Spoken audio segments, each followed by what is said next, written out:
Good evening, everyone. Today is Monday, May 8th, 2017. This is a Municipal Council Caucus. I had a scheduled 5:30 p.m. start. The clock on my cell phone is showing 5:48 p.m. I have a roll call for the commencement of this caucus. Councilperson Kajewski. Here. Councilperson Gadsden. Here. Councilperson Baggiano. Here. Councilperson Young. Here. Councilperson Osborne is not here. Councilperson Robinson. Here. Councilperson Rivera. Here. Councilperson Waterman is absent. And Council President Navarro. Here. Okay, Council President, all yours. Okay, we're going to start with something that's not on the agenda, although it was on last meeting's agenda. It had to do with the ordinance related to the permitting period for people to apply for license and permits. The ordinance passed, but the council expressed some reservations about the number of days required to apply for a permit for certain public assemblies. And so I asked the Director of Cultural Affairs, as per the council's request, to join us here to discuss that matter. So everybody remember that? Recall that? Okay. So there was 90 days for certain public assemblies. Can anyone refresh my memory here as to what those? It's 90, 60, and 30. Yeah, which one were the 90 days? Do you recall? 90 days is a carnival, parade, and a public assembly that includes a temporary structure. So it was a carnival, parade, and a public assembly with a temporary structure? Meaning one that would be required to be inspected by the building department. Required. So you know what you're saying, Liz? That St. Joseph's has to apply 90 days in advance for the carnival or festival? Yeah. Their date is set now, right? So it shouldn't be an issue. Yeah, then you get fun. You have it every year. I'm good with it. I wasn't understanding it, but then when I got it. Seems like if everything is okay, I got no objection. Any organization prepare the carnival, the parade, so also. Yes, they prepare before 90 days actually. You know, so to me, 90 is reasonable. But the concern is there's a small organization, small organizations like the funding issues also.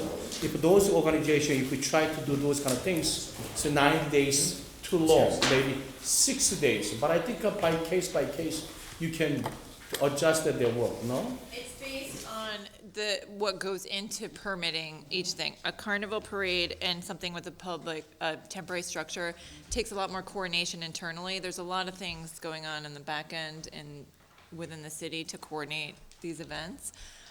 Parades often are through multiple wards. They require lots of barricades, lots of staffing of on-duty personnel. That's obvious. A carnival includes some state approvals with the stickers and making sure and following up with that. And then a temporary structure also includes the building department to approve the actual structure. This is like a massive stage or a large tent. So to me, I don't know. So don't get me like that. No, it's fine. I mean, a lot of thought has gone into this.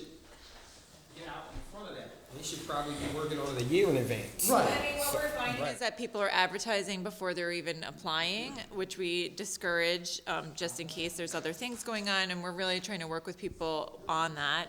The application process is much more accessible now. We really walk people through it and hold their hands. We also want to save time for our departments. I printed out signature pages for everyone if anyone wants to see kind of what goes into one event.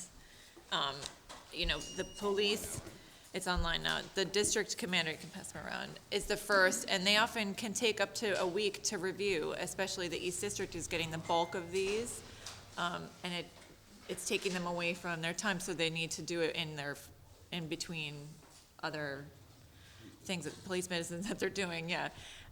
So we want to give ample time for the departments to review it. And what we're finding is that people do know when they set the date the year before, they know when they're doing this. Often it's people that have done it many, many years in a row. They're really aware of the process.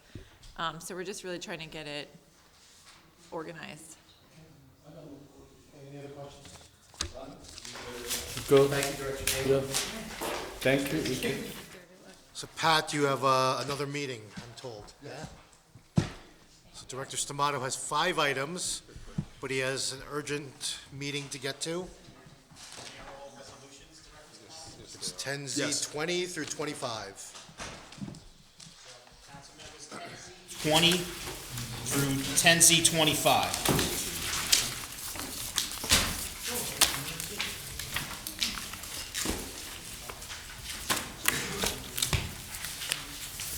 First item is 10Z20. I want to point out that City Electric is a local vendor. So we took your lead, counsel, in reference to it, and it was a public bid. Contract amount is $39,072.55. Last year, we spent $33,000. We had to raise it because of the different items that we're repairing. This came in as local bid? Yes.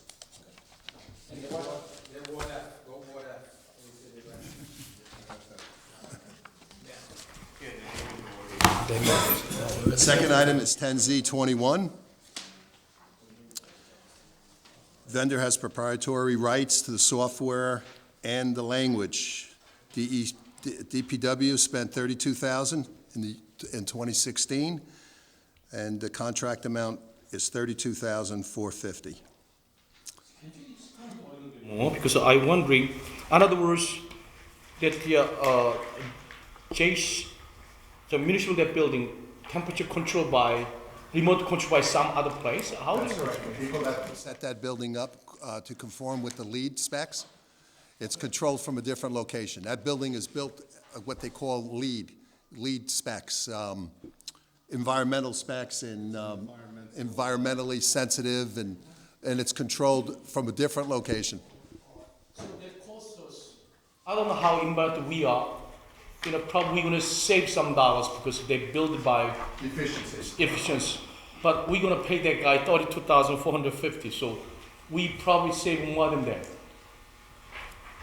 You would think. And then there's also that's a complex engineering system down there, so we need someone with specialty to manage it every year for us. You have to realize it controls your heat, your air conditioning, so what you're basically supposed to be saving on those items would more than pay for this.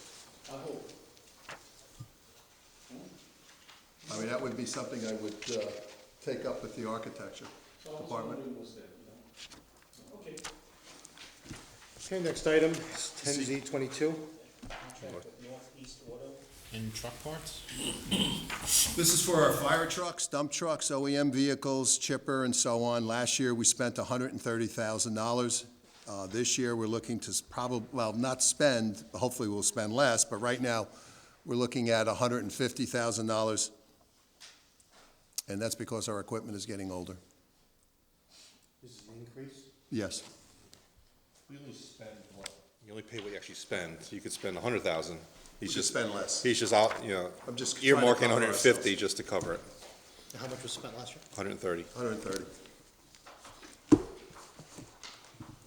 Next item is 10Z23.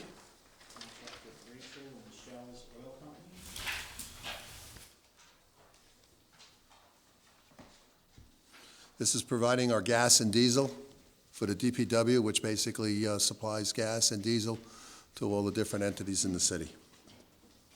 So last year, actual spending almost we spent $1 million for last year. $1,404,000 was the contract amount. Yeah, it's a contract amount like that, but actually we spent $1,036,000 last year. And we put in like 1.2, what is the total? Is 1.4? Yeah, 1.2, yeah, $1.4 million. So increase $400,000 more, it's like a 40% increase. So really that much we need to do that? The amount of vehicles that we have and where we're going, yes. I mean, we don't have to spend that, it just covers us. And, we were lucky this winter, but next winter, I don't know what's gonna happen. So I'd rather be safe or I can't imagine myself coming back in front of the council and asking for more money. So I figured we'd cover ourselves. That's good. Okay, next one is Z24. On Tools Corporation? Correct. And that contract amount is for $25,879.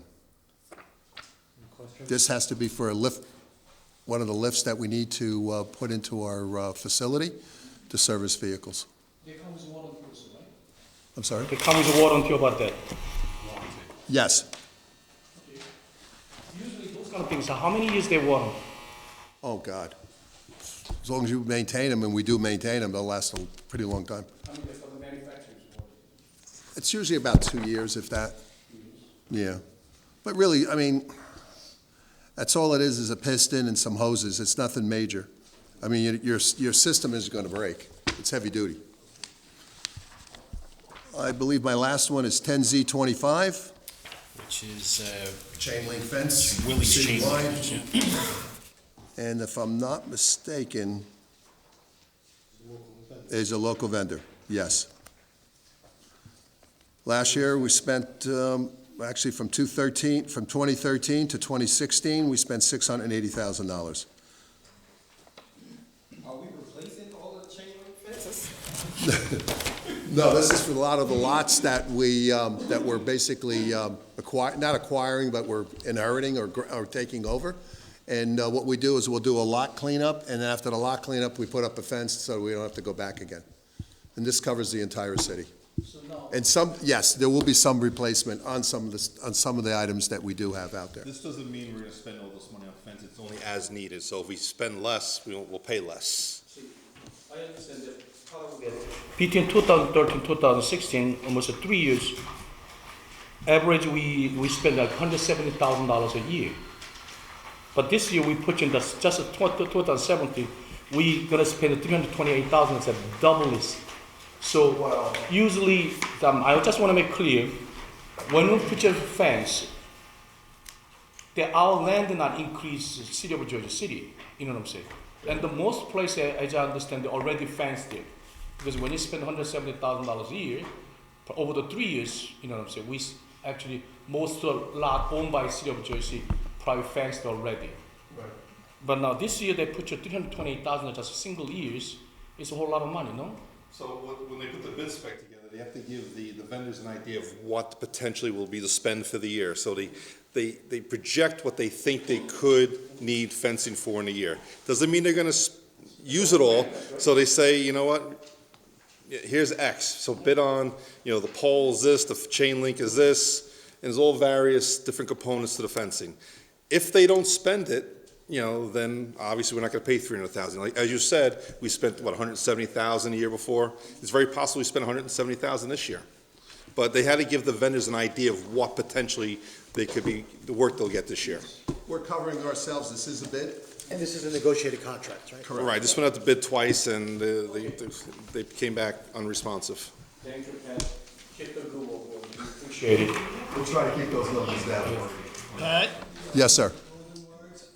Army beat Navy. Goodbye.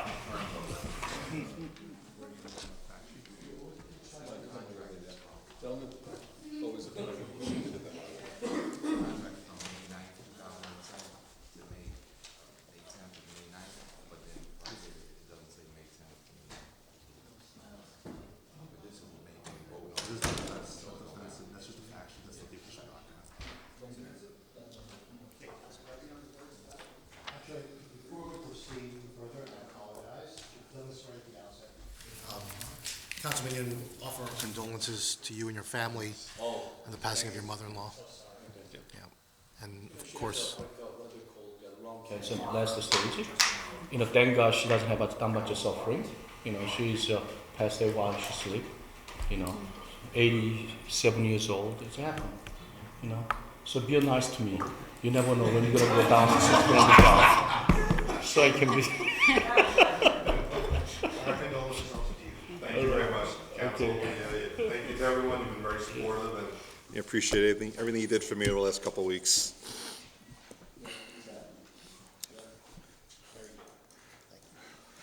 all right, let's see, we've got Joe Cunha.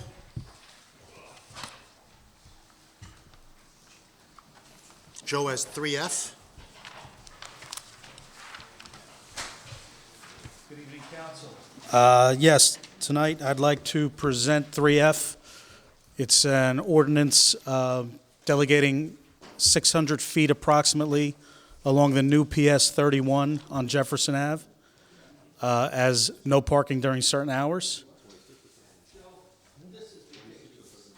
Took all the, there's no parking along Summit Avenue because of OEM. There's no parking now all along that strip.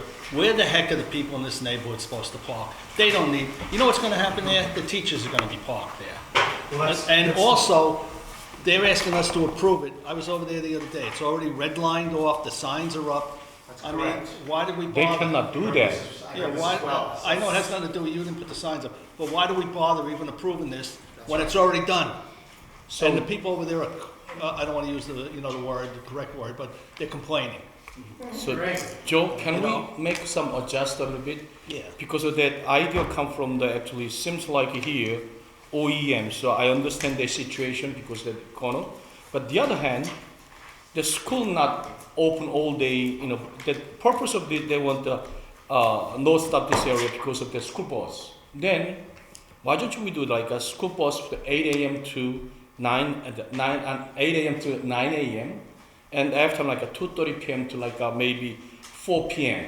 and the rest of then we have to open to residents in that area. So instead of straight to 8 a.m. to 4 p.m. so nobody can park, this is too much. So Yeah, no, absolutely. That's exactly what we looked at, just so you know. We've done this before in other areas, and it doesn't work because we get teachers and multiple other people parking in the middle of the day. The buses arrive, and the cars are all lined up in the no parking area.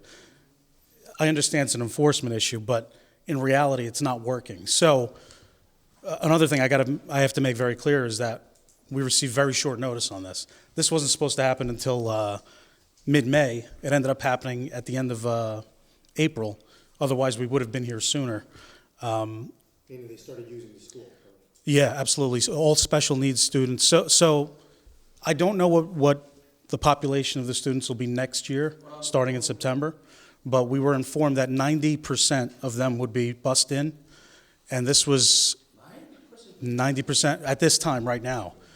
So hence the temporary parking signs and a way to try to accommodate this to not have a major headache and have a worst scenario on your hands, Councilman. So I apologize for the...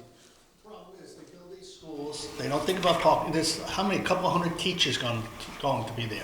Where are they going to park? They're going to come into the neighborhood there. The people can't park already. Joe, it has nothing to do with you. It's, No, I understand. it's, No, you know, the Board of Education is out of control. They build these schools, they have no parking for the teachers, and they come into a neighborhood, and people have had it. They've had it with what's going on. So if I can make maybe a recommendation that for the rest of this school year, which isn't very long, maybe another month and a couple weeks, we continue on a temporary basis the way we have it, and have a meeting with the Board of Ed and reanalyze what the population's going to be next year, and maybe come back to you at that time with a revised ordinance. that I understand. That you do what we have to do, the way you just mentioned today. But also, the no parking 8 a.m. to 4 p.m. straight, that's too much for the neighbor. You know what I'm saying? I'm willing to support it like 8 a.m. to 9 a.m. and to 2:30 p.m. to maybe 4 p.m. We understand. But that's a whole, no. That area, you believe or not, no place to park, period. I think, and I was gonna address that, you know. So I was asking around and the special need buses, they don't come, they have, I think it's different set hours, you know. They have, I think it's 9 o'clock, 10:30, 1:30, and then the last one is at 2:45. That's school for the special. Yeah, they have a lot of special need kids that go there. Well, the Board of Ed should have thought of this before they come into a neighborhood and do what they did. I mean, it's a shame. And the fact that they already had that whole street red painted and the signs up, and we're sitting here gonna improve it, why even bother? I mean, Technically, any tickets issued, technically, it's not a law. Yeah. Right, so those tickets are not really enforceable, and they could get it thrown out in court, like, Yeah, in a people's park car and when the school buses arrive there, we understand the problem, but the enforcing issue, then the Board of Ed, they work with the Division of the Parking, they enforce law, but other than that, you know, it's 600 feet, you know, really, you know, 600 feet is a very long, You know, Mr. Take a walk. clarify where that came from. So it's essentially the length of the school property. So I understand there's residents from down the block that would park there and whatnot. So the only resident fronting that 600-foot section is the school. On the other side, you have the reservoir, and you have parking on the other side of the street as well. I understand that doesn't exactly help people down the street who want to park there. But why don't we revisit this issue? We'll get a better understanding on who the population of that school is going to be come September. Find out what kind of programs are going to happen in the summer, because being that it's special needs now, 90% was the number that we were given. They may be coming through the summer. So limiting it to the end of June may not be the right thing. Let me set up a meeting. We'll discuss. I'll invite Councilman Bogiano. It's your ward. And is that Rocky? Did I hear Rocky? Does that sound I like shut this one off, and this one goes off. This one never goes off. All right, okay. Council President, since we make the developers supply parking for their tenants, we can't do the same thing for the Board of Education? Because all of the new schools are being built without parking. And parking is like the #1 issue in, the entire city. They don't even come to the planning board for approval on the schools. They're governed by the state. Well, then somebody in our administration and our law department should get a hold of the state and tell them, let's cut it out. Yes. Not you, Joanne. Get Mr. Yeah, Joanne, what do you want? No, Joanne, that's not your job, actually, but mayor should be, that's the mayor's job. Mayor should be liable to state to make sure when they build a school construct in the inner city, especially urban city, those kind of things have to be required. That's the mayor's job. Small little tiny thing. Don't you think so? 15 cars. Just say yes. I don't know if it's the mayor's job, but it's all of our collective jobs to talk to the state legislature Yeah, the and state or the legislature, SDA. but the state legislature is also under the mayor's, so they should be work together. You know what I'm saying? Because this school gonna cause problem in the area. It's a really serious problem. No place to park the car. Yeah, and across the street you have the other school, number 7. Yes. And they have no place to park, really. They're creating a problem over towards Beacon Avenue and everything. I mean, this is out of And hand. also we make sure fire trucks in and out to get enough, the clearance to that area. I don't know. It's the SDA that does this, right? Yeah. So it could just be a phone call to them to say, like, in Jersey City, can you do that? I'm going to say that I don't. The money. I mean, they're not going to, the Board of Ed, and especially in a school district like Jersey City that's so heavily subsidized by the state, they're not going to want to spend the money they do it in the suburbs because they wouldn't dare. But in the city, they, I think it was a What Board they of Ed want. thing versus the SDA, because the SDA carried out a different type of striping. They striped actual parking spaces originally, carrying out the plan. So I don't know if this was the Board of Ed that actually planned this end of semester, because we were itching our heads too, wondering why the need, with 1.5 months left in school, to have this need now arise at the end. Is that the Board of Ed is not required to provide parking in the first place. They don't have to buy the property to park cars when they know the devastating impact of parking in the city. Especially because most of those, the majority of the population of teachers don't live in Jersey City, so they have to drive, right? They don't have the option of getting on a bus or something. And you have school buses. Yeah. Right, that's, absolutely. So what do we have to do? So I'm going to. You have to get the state. The Board of Ed. What do we do with this ordinance? Determine. You want it withdrawn? Why would you withdraw it? Yeah, and you can't ticket them, 'cause you have no, If we, no enforcement. we have the ability to amend it before the next. I just think it takes 2 meetings plus 20 days, so by the time this is done, the school year's gonna be over. Yeah. Right, that's why I'm thinking September now. So if we went temporary the way we're going now, just till the end of this year, this school year, and by then we'll have a better idea as to what the population is and. Why don't we just clear off enough space, whatever, just for the buses? That, To drop off. that 600 feet accommodates the peak impact. you'll just do emergency no parking, then maybe Yeah. drop off the pickup, the kids. Oh, jeez. They We have, have no idea what the summer program is. they have a small This parking. way, if they tell me exactly like how many buses and what times, if they even know, I'm hoping they know, for September. Mr. President, I assisted Joe on this, I'd like to comment on it. I met with the Board of Education during the onset of this. The problem had is that their transportation plan was deficient. They set up a parking lot on the Laidlaw Avenue side that only accommodates the small jitney buses. What we're talking about are the large capacity buses. So the 600 feet that we're talking about is the property line to the very end that allows handicapped accessible ramps.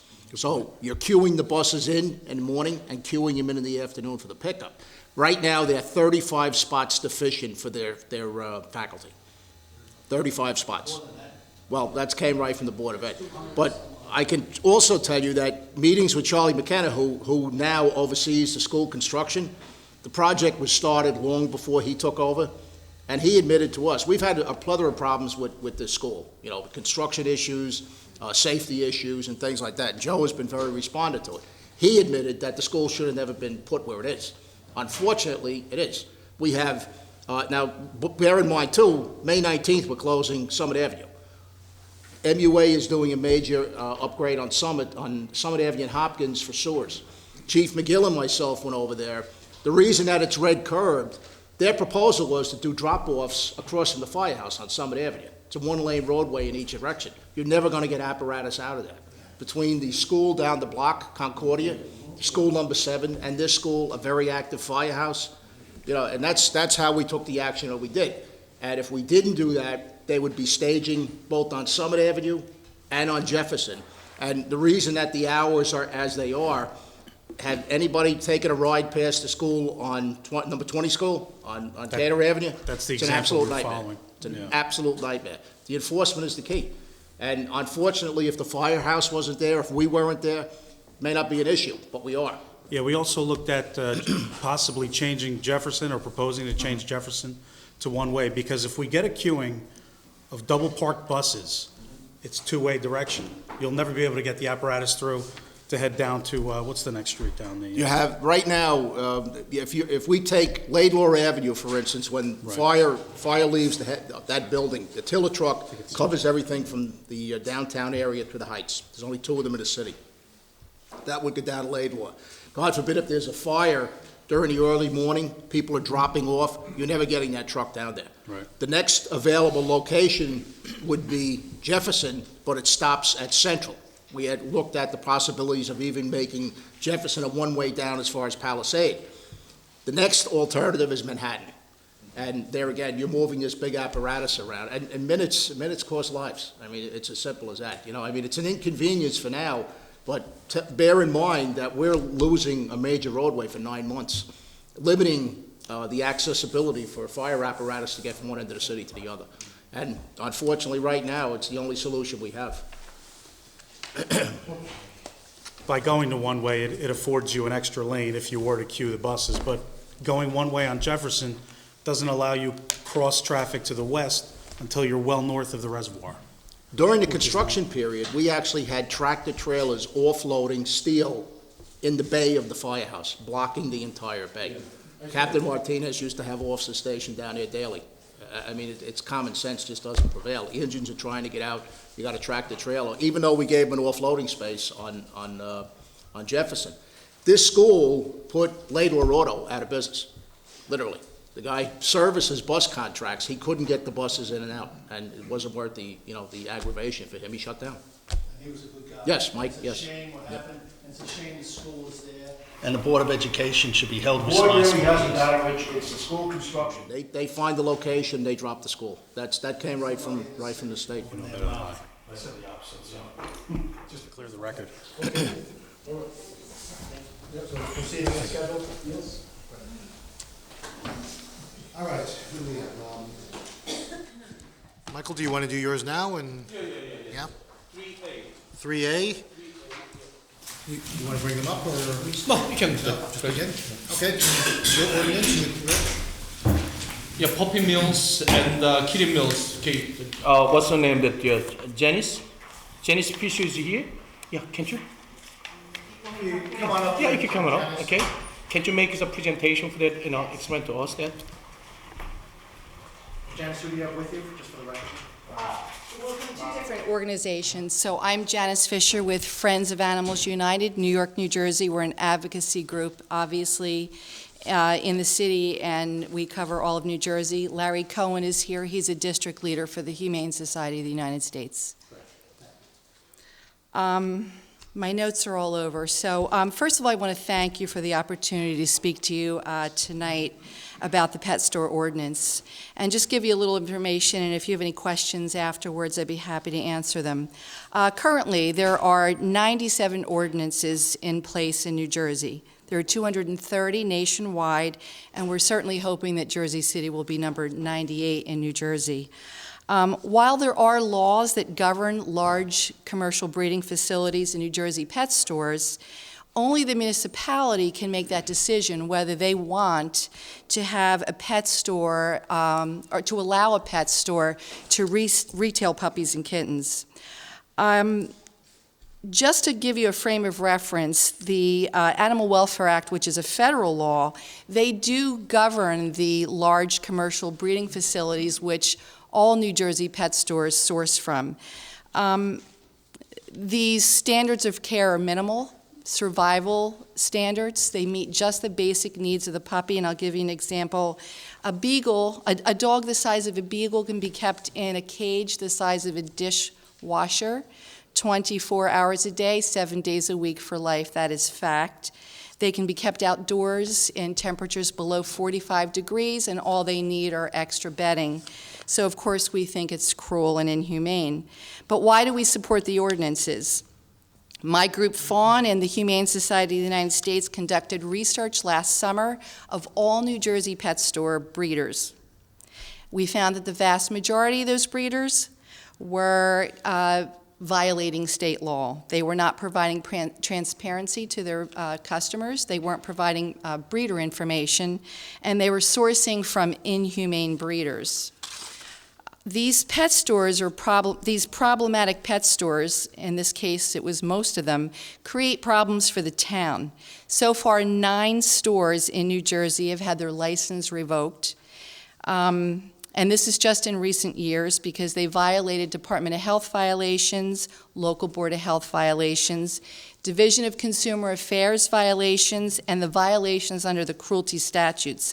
Animals were found to be ill and in need of vet care. Stores were selling sick puppies,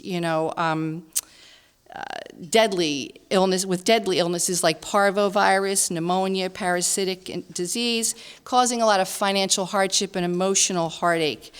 You may have read some about this in the media. Most recently, Brick Township just went through this with their pet store. And of course, these stores were sourcing from unregulated, unlicensed breeders. These license revocations have caused local taxpayer dollars to be spent on multiple investigations, inspections, administrative hearings, and in some cases, prosecuting the licensee in court. It creates bad publicity, constant media coverage, negative media coverage, because people are coming to realize they don't want consumers and puppies to be abused. With reference to your licensee in town, Caribbean Pets, we couldn't get a list of breeders from them. They did not provide it to your health department. I spoke with Paul Bellin Boyer. Apparently he's the animal control officer in the health department. He responded in writing to me in December of 2016 stating that Caribbean Pets was not dealing dogs and cats, although he said he received contradictory reports that they were. I can tell you that I was at the store tonight and they assured me I can get a Shih Tzu this coming week. They're going to be getting their shipment in. We've called them every month for the last couple of weeks, and I can tell you that there hasn't been one time that they haven't told us they can't get us a puppy. So that leads us to believe, how is the town regulating this pet store if this pet store doesn't even admit to selling puppies? Secondly, they were just fined by the Division of Consumer Affairs, $8,000 for noncompliance with the Pet Purchase Protection Act. There'd be no reason for the state to fine them if they were not selling puppies and kittens. So my feeling is the town is left in the dark. They're powerless. They've tried. Mr. Bellin Boyer has been out there many times, he said, but he can't seem to ever get out there when the puppies are available. I wanted to just mention that it's probably a question, have these ordinances ever been legally challenged? None so far in New Jersey, and the first ordinances were adopted in 2012. We have 230 ordinances, as I said, statewide, and out of 230, only 7 have been legally challenged across the country. All have been upheld in the courts, including on appeal. Some common questions we get asked: will this limit options for buyers to obtain a pet?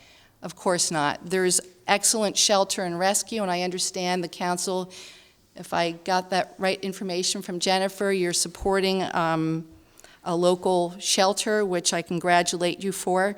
But there are many reputable breeders in New Jersey, and that's really the way to go.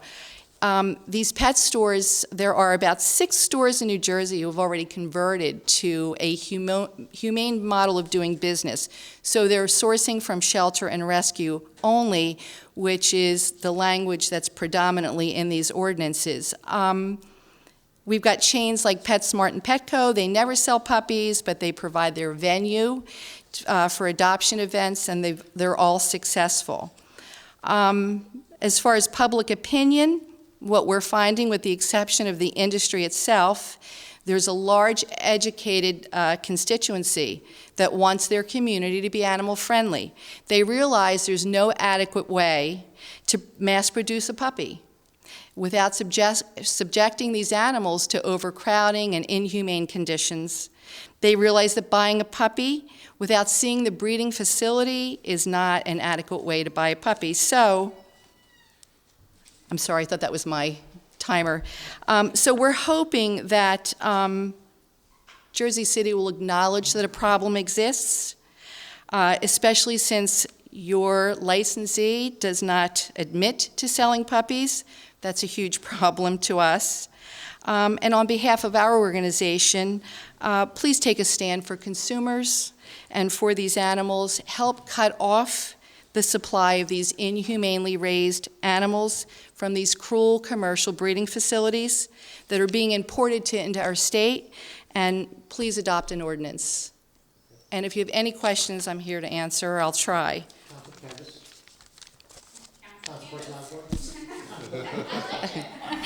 I have a few questions. The first was how many, I think it was implied, but I just want to make sure I understand for sure, the number of pet shops operating in Jersey City that sell? To my knowledge, there's one. Okay. And then, so this ordinance will, I guess I'm confused just a little bit, because if the ordinance, if there's certain laws today that must be followed and approved by our health department, and our health department, if they're, in other words, if they're lying today saying that they're not selling pets to break Law A, what is putting Law B in place going to do to prevent them from continuing to lie about selling pets? I believe an ordinance is just an added insurance. It's probably, to me, it would be much easier to enforce. Right now, they can sell puppies, but if they can't sell puppies from breeding facilities, hopefully consumers will recognize that once they know the ordinance is in place. They may make complaints, and it would just be up to your health officer to go out and say, I have a contract here, someone reported you, this is a puppy that you sold, or they may just catch a puppy being offered for sale or displayed for sale. So an ordinance to me would be something definite, concrete, that the pet store would have to follow. It's also preemptive, I think, because you're going to have people in the future maybe considering coming into Jersey City or any other town that might have considered passing an ordinance. If they see that there's an ordinance in place, I think they're going to think twice about coming in if they want to sell dogs or cats. Hoboken has their ordinance in place. They've had it in for a couple of years, so I know that's your neighbor, I think.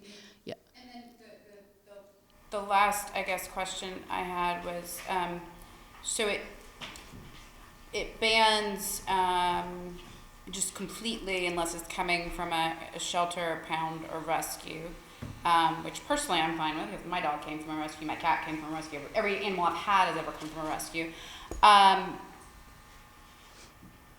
I wonder the implications on legitimate breeders, and this seems a little bit like a stick, and I wonder, is there maybe a carrot to flip it on its head just a little bit, to say ban puppy mills, but allow sales of rescues or approved breeders, so that that there are legitimate people doing a legitimate business, they're not necessarily banned Right. at the expense of people who are behaving badly. Right, so let me answer that question. As far as a pet store goes, they would not be allowed to source from any breeder that's not USDA licensed by virtue of state law.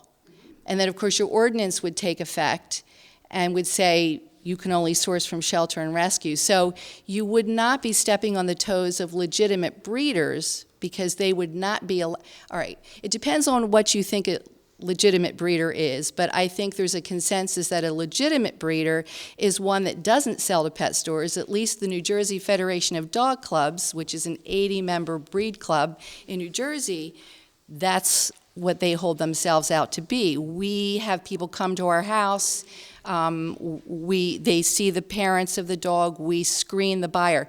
They do not sell to a pet store. So those breeders are not allowed to sell to a pet store anyway, because the state prohibits that, if that makes any sense.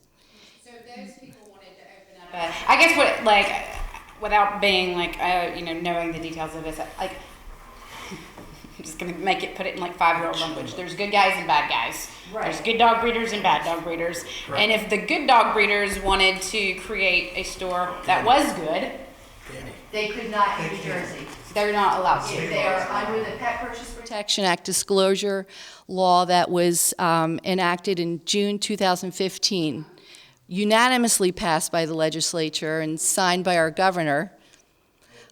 Yeah. I'm going to refrain from commenting there. He did sign it, so that's big. In New Jersey, they would not be allowed to open a store and sell a dog. You cannot retail. Breeders can't be sellers. Breeders can be sellers in their own home. Got it. Okay. So it doesn't step on the toes. And I appreciate that question, because it is hard to understand if you're not sort of knee-deep in the issue. Anyone else have questions for?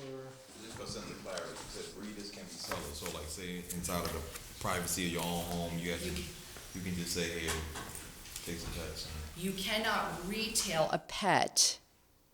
How do I want to, it's, all right, if you are, you can sell directly to the public out of your home or something, but if you're going to create a store, you have to be licensed as a kennel, and you can't source puppies from any other breeders.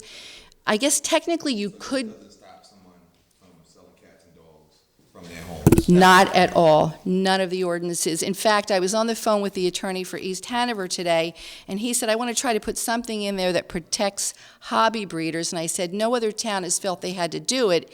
It's pretty much implied because it applies to pet stores.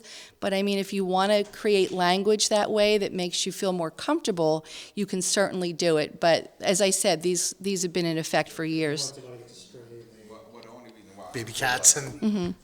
Because some pet owners are egregious, right? Some people train pit bulls, whatever, and they sell them, whatever, for the sole purpose, whatever, of fighting. And, we have a problem in Jersey City now where we got aggressive dog owners who have the animals attacking children, But this does not stop somebody in a private home to sell They're No. okay. dangerous dogs. Yeah, they're okay.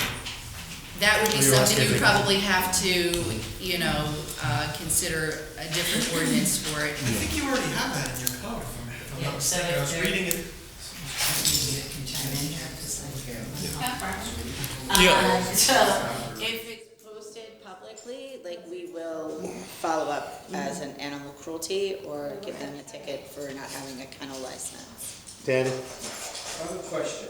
So is this ordinance that we're proposing, is it just for dogs and cats? I mean, lizards, birds, they carry the same type of diseases, and there's some exotic reptiles that carry diseases that are even far worse than dogs and cats. So, I mean, what are we doing? We're just singling out dogs and cats? I can say that that's what these ordinances have done, but there are actually a few ordinances that do regulate rabbits.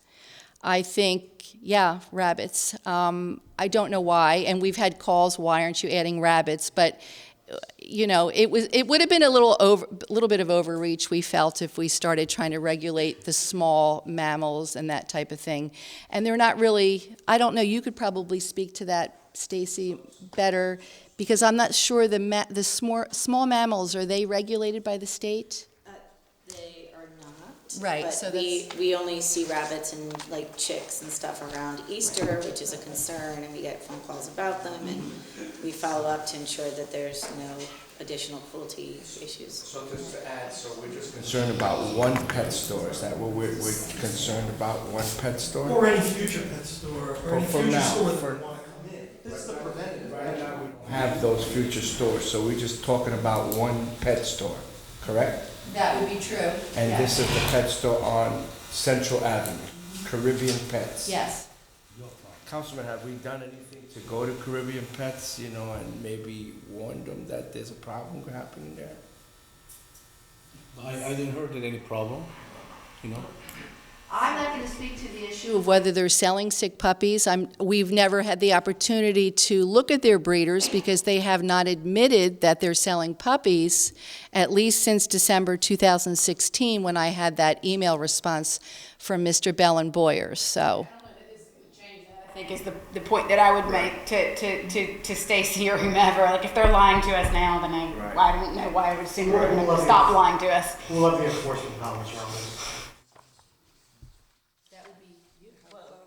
So right now, the way the ordinance is written is the health division, which doesn't exist in chapter 3 anymore.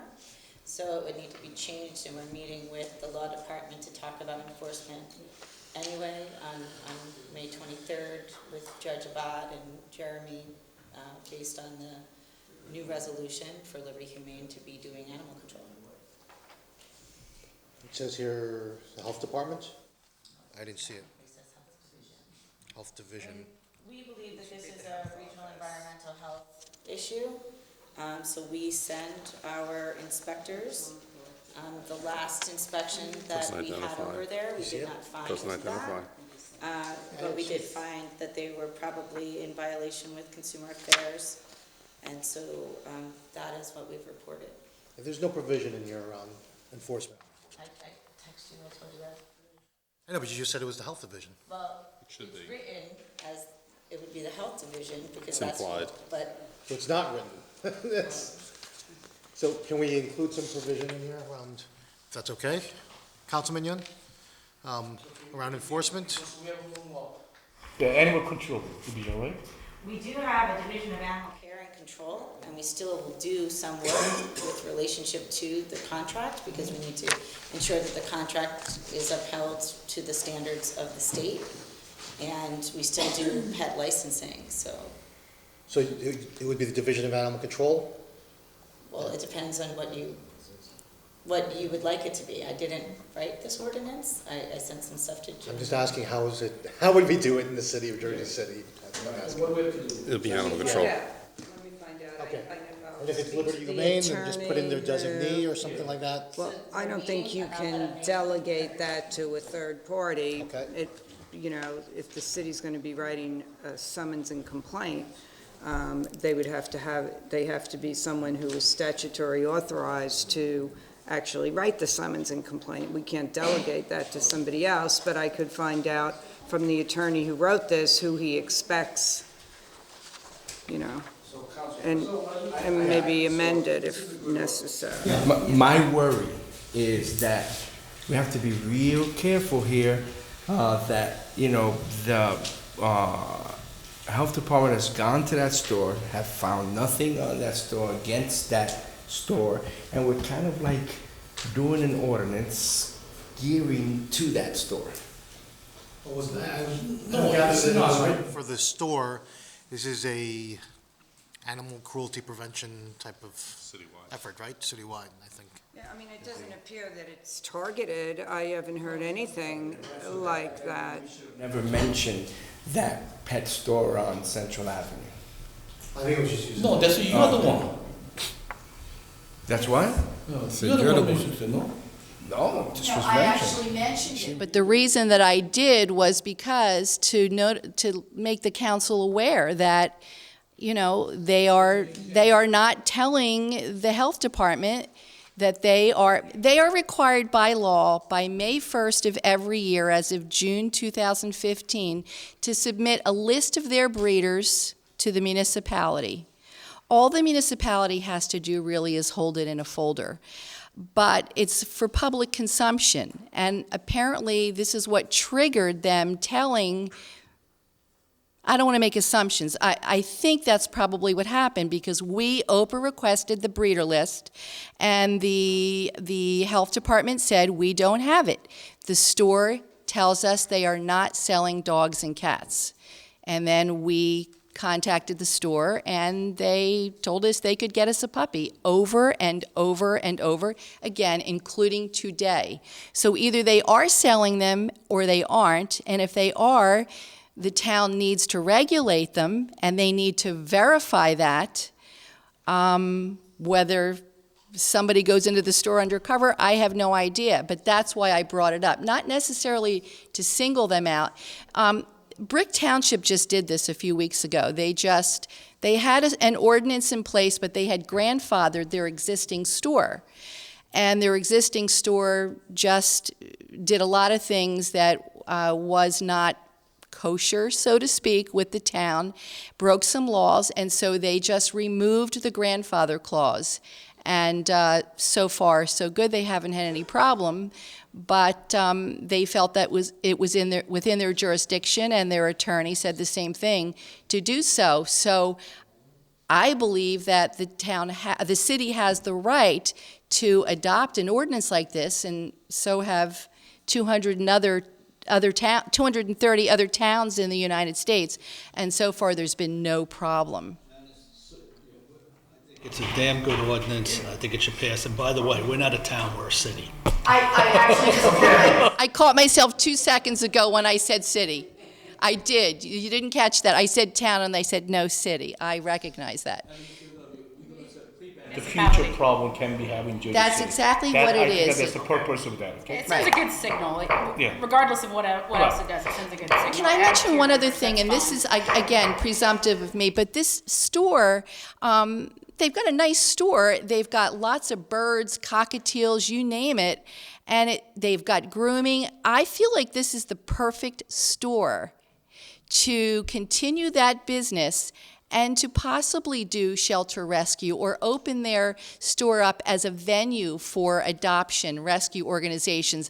I think it would be very lucrative for them, and as I said, it's been successful for 6 or 7 other stores in New Jersey so far. So, thank you. Thank you.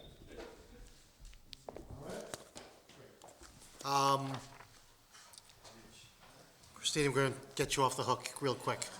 All right, come on. Christine Barisi from McGinley Square SID. I asked her to be here at this meeting. 10J, 10K. Anyone have any questions about it? I only have one, so. Christine, I just wanted to ask you, because it was, in your budget, the expenses include a fundraising campaign of $9,000, but on the revenue side, there's no revenues, at least that I can see, that are generated as a result of the fundraising campaign.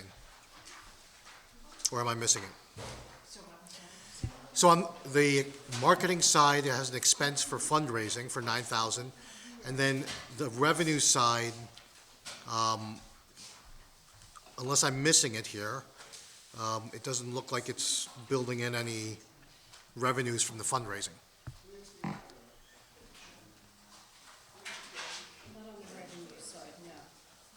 So where does the money go to?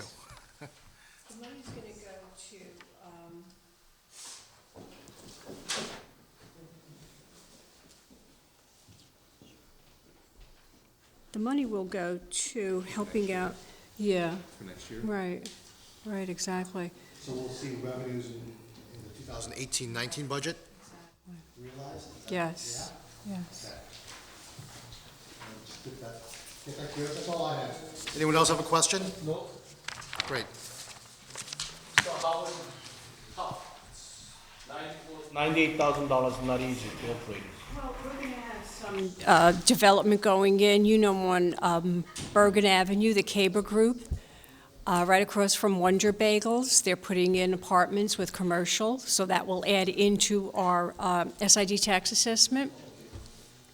And I heard in October, there will be groundbreaking at 711 Montgomery Street, the parking lot next to the Astor Bar,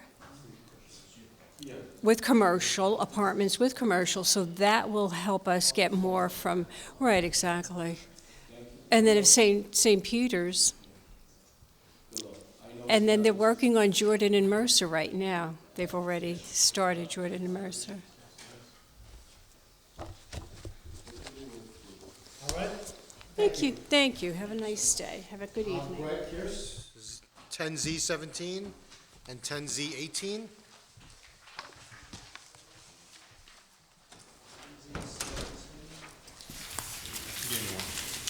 That's for the contract from Millennium Communications. And 10Z18, you said, Council President, as well? Yes. Both for Millennium. They're different.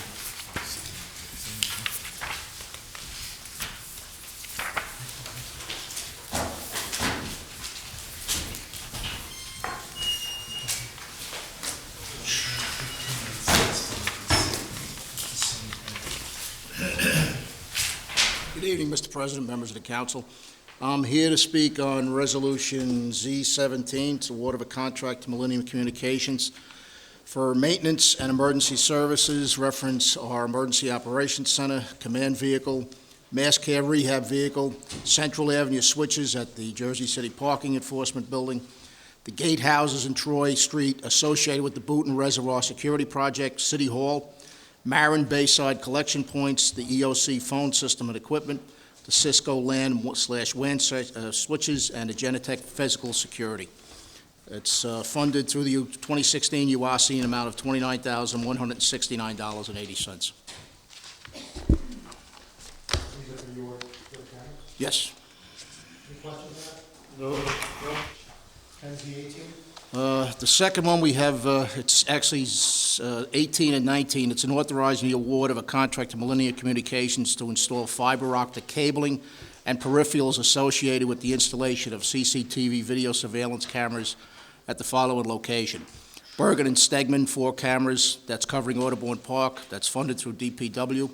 Claremont and Ocean, 4 cameras. Garfield and Neptune, 4 cameras. Old Bergen Road and Bartholomew, 4 cameras.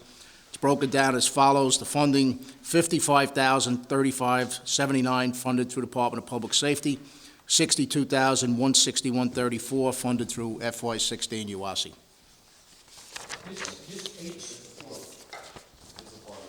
Wave of CCT.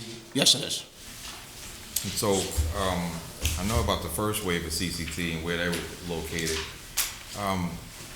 Did we receive a list of the second wave of CCT? I have it here. It's on that memo. It says Bergen and Stegman.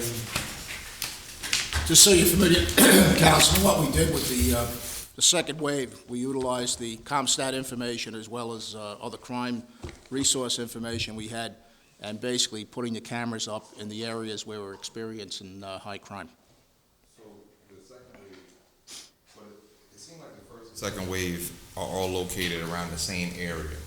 And I thought the discussion was like when the second wave come out, that it'd be spread out through different locations in Jersey City. But this seems as though it's still in the Greenville. There's another 15 proposed locations, excuse me, that's in the next phase. Director Baker can probably speak better on that as CCTV comes out of his house. Director Baker, do you want to speak to that? Yes, because the resolution right underneath that 16 is also mine, which is part of Greg and I initiative. But as you all know, we're slowly, in phases, replacing the entire CCTV system And what we did with this phase is we went further south than what we had. These are the areas where we've had, the incidents of the shootings and whatnot, doing the crime study. So what we've done with this is paying for the cabling, the installation of the cameras, and we're slowly working our way up north, in the phases. What happened with this particular bit is the project was ready to completely stop because there was a gap. So what happened was, I had money that Bob gave me through funding for closed circuit TV, and Greg had funds, and we put our funding together so that this would not stall and would continue to. So Councilman Gadget's asking where the cameras in Ward B. Well, not the camera Ward B, but I'm just- they yeah. have a plan, well, yeah, that's number one. But number two is that, they're like meeting with folks, whatever, to determine, or you just determining based on the crimes. We have a CCTV committee, a bunch of residents that meet with me quarterly, and we go over that, and we go over stats. They sit inside the room and look at the reports. So yeah, we just don't really pull them out of the air. We sit and talk and listen. Councilman Waterman, who's not here, of course, works very closely and stuff with me as well, feeding into the process. Who represents C and D, B, C, and D? Who represents B, C, and D? It's the committee that was started with Bobby Dalton, when he took it over. It's actually a few senior citizens from Greenville, South area. They've been on from like day number one. We're getting killed up in the ice and John Square. By all means, if you want, we I can mean, use more representation.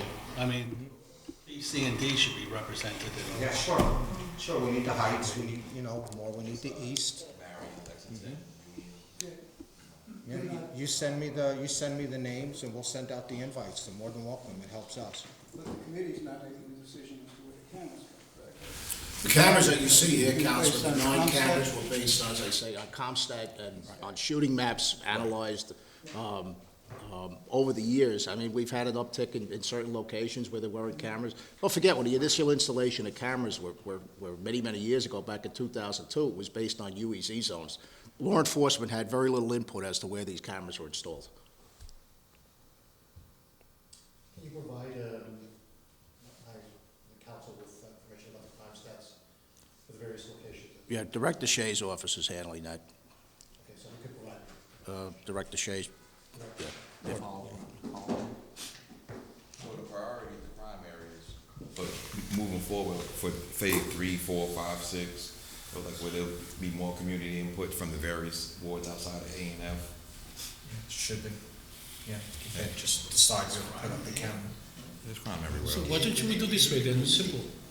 First things, can't you give us, city council members, every council, give you a list of the cameras location, updated, so we had years ago, but guessing in the other people, so all the location of the cameras are CCTV cameras, and the condition of the cameras, which is working, which is not working condition, what I'm saying. Can't you give some? Everything's being replaced. Yes. Everything's being done. Everything's being replaced. Everything is okay now? No, everything's being replaced, so any old cameras are being replaced. Is that correct, or- There were cameras that were installed, the first phase started in 2002, the analog cameras, and as I say, it was based primarily on UEZ zones. There are many locations in the city now, the cameras have long extended their life. The average year you get out of a camera with the cameras that currently used is probably 8 to 10 years. 2002, most of the analog cameras are all 15 years old. So it's cost prohibitive to even try and fix them. So what they're doing now, fortunately, a lot of the infrastructure is in place. What we've used the Homeland Security dollars for, at one point there were no cameras in the downtown area, so we extended the fiber optics throughout the city and worked with Bob's office to try and do pretty much a virtual fiber link around the city, because the majority of these cameras are networked through fiber optics. We try and limit the amount of wireless cameras because of the issues with trees and things like that. It's clear line of sight. If you don't have a good line of sight, you're not going to get a good camera. So if you could provide the list of current cameras, and then the next phases as you've already planned them out. If you could provide that to the council secretary and the council aide, she'll make sure it gets out to the rest of the council, okay? Okay. Excuse me, Director, how long before we're up and running?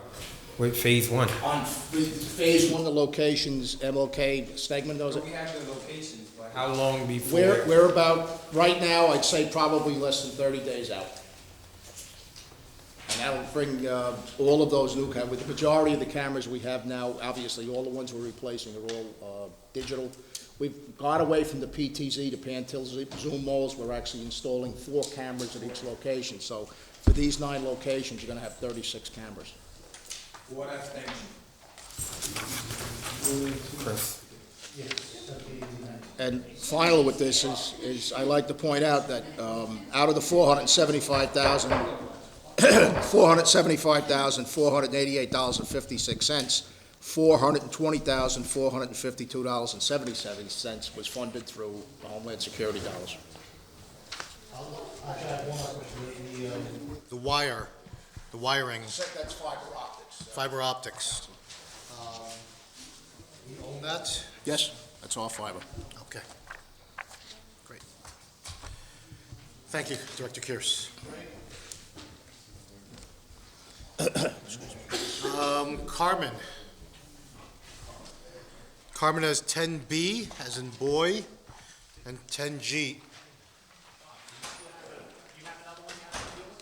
Bob's got a lot.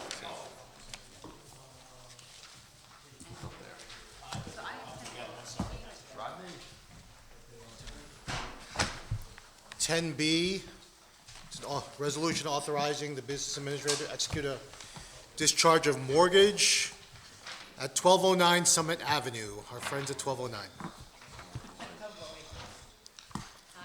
Good evening. I have Rodney Harrison, our real estate officer in community development, and Joanne Monahan from the law department, who's have both worked in hand with community development to discuss this project and how community development is going to, I guess, move forward in discussion and being a partner in addressing this. So, Rodney, I'll give you. And with this particular resolution, unlike the resolution that was passed at the last meeting, is that the new owner of this condominium unit has agreed to sign mortgage documents of occupancy for 1 year out. And because of the new owner executing a mortgage and note for 1 year out, we're able to discharge the mortgage according to the agreement that the owner previously signed. Even the prior owner, every owner of the units that were subject to this mortgage have the option of either setting aside money for a year, or if they can persuade the purchaser of the unit to assume the same terms of that mortgage for a year, they can do that too. So sometimes people will, depending on what the purchaser of the unit opts for, some of them will agree to have the mortgage and we can discharge it. Others, they refuse, so therefore they have to put this money in escrow for a year. So that's why some are, you'll see they have an escrow, and others, they just assume the mortgage. So, I mean, there's a parade of people from this address coming to our council meeting with resolutions to discharge their mortgage and trying to sell their properties and so forth, right? Well, they've come to the end. That's because the obligation was for 5 years initially. So now they're all out from under that. They can all sell at a pretty good profit. They were pretty heavily subsidized. So that's why you're going to see a whole flood of them after 5 years. People with interest in affordable housing, because this project has a walk and leave. And I think when they sold it the first time, around $200,000. Over the 5 years, real estate market booming high. They are now market price around the $400,000 to $450,000. So now, those kind of people who read that, the people work in City Hall, fire department, police department, or any department in Jersey City, they usually make under $40,000 because affordable housing have to be 80 AMI. So this was not affordable housing. Yes, not affordable, but more encouraged that the medium income levels make $40,000. So what happened? I think their tax abatement only 5 years. So now their tax abatement is over. So now these people make around $40,000, $50,000 a year, and they have a house mortgage, because when they pay $200,000, maybe they put down $20,000, $30,000. So they have an outstanding balance of like $100-some thousand in mortgage payment. Plus property tax is now over. they have to pay a higher property tax. Used to be they pay like $2,000-3,000, but now close to $8,000-9,000 a year. So people up there cannot afford that units anymore. So they want to try to sell, get out, because once you go to rebuild, when you finish the tax, they have to pay close to $400,000, probably $5,000, $6,000, $7,000 of property tax. That they're all scary. So those things happen. That unit to 1209 someday. So almost every unit for sale, they want to get out. Well, I'm hearing for a different reason. I'm hearing they're looking for a profit, like they're. Yeah, that's not the only reason. Flipping here. That is not. The mortgage that, that required, in order to get this subsidy in the first place, they didn't have to qualify as low or moderate income, but they did have to agree to occupy the units for 5 years, and the 5 years is up. So that allows a lot of them now to just sell the property free and clear of any encumbrances, except for this 1 year post-sale requirement that the purchaser of the unit actually, instead of renting out the unit, they're required to live there and occupy the unit for an additional year. It's a special state program. I think the state program actually was ended. It's not funded any longer. Frankly, nobody really understood it very well. It didn't make a whole lot of sense because it wasn't affordable housing. But that's what this project was built with, and we had to honor those agreements, but it was state dollars. So I think that is really, I mean, it may also be taxes, I don't know. I have not heard that. I had heard that people want to cash out. Yeah, that's on here. But let me just say, as part of that project, there are 15 condo units that we funded partially with home and trust funds. Those units are for persons who are below 80% AMI, between 50 and 80% AMI. Those units are deed restricted for 30 years, so. Okay, so they're deed restricted. Absolutely, so we have 15 units.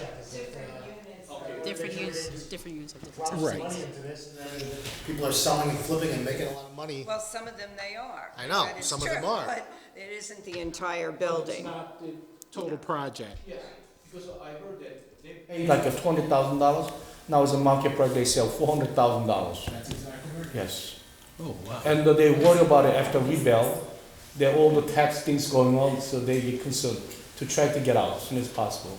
But that's what was the contract, that's what it is. Yeah. Yep, okay. It's Randy. Should lower than that. Going forward, it's, The unit number on the agenda says 402, it's actually 420. Oh, there's a. Yeah. Is that 420? what's on the document, though? It's, that's what's on the resolution. Okay. We yeah. Oh, What That was was our mistake. On the agenda, it says 402, but it's actually 420. The resolution's right, the The unit. resolution is correct, the agenda is wrong, it'll be corrected for the council. So we also have 10G. It's a resolution approving the sale of 327-329 Dr. Martin Luther King Drive by the bankruptcy trustee to BH Ventures LLC and authorizing BH Ventures LLC to assume the city's mortgage. As part of the agreement from the bankruptcy court, the owner filed Chapter 7 bankruptcy. A part of that agreement is that the trustee is going to allow the sale to BH Ventures.